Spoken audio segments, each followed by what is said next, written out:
Benavidez and Yard got announced. Yeah, I like that How do you feel about that one? Love that fight. I like Anthony Yard with everybody. I think he's a really entertaining fighter. I think he's a really good litmus test because of the guys that he has lost to. But he always makes it exciting. He's always very, very dangerous. He's super explosive. He's got those big swinging hooks. He's tough as nails too. So I think that's a really good fight. One that's going to be super entertaining. And I think it's a good litmus test to see where Benavidez is at in this new weight class and how far he can go deal with these bigger guys who can punch. What do you think about his power translating to 175 versus 168? I think a lot of his power comes from his athleticism and explosiveness, so I think he'll carry it. I think he won't have to worry about cutting his weight as much, but also Benavidez is a guy who's coming up, from 68 as well. So I think that power will be there. Yeah, I think the fight's looking good from the kickoff press conference.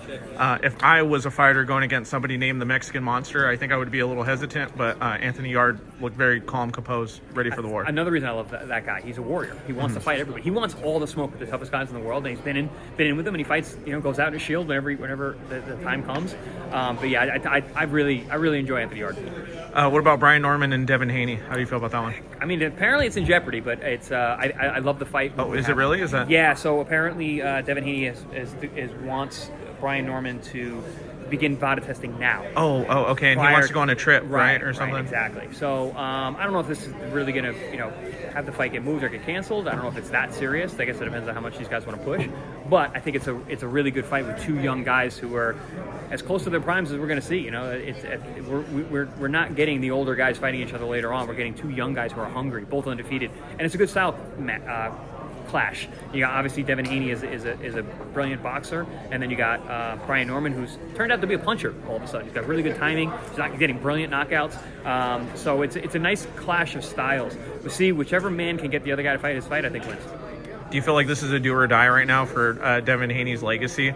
I mean, it's kind of had ups and downs, and it's felt like he's been in do or dies more every time recently. But how do you feel about that? Yeah, I think for anyone, you just said it. I mean, I think he's kind of always looked at as do or die in terms of his legacy because he's got a lot of older champions. He's got a lot of champions on his list, but they were older, and a lot of people point to that when you talk about his actual legacy. Listen, the kid is still undisputed at 135. He still beat Lomachenko. He has a win over Lomachenko, whether you thought he won or not.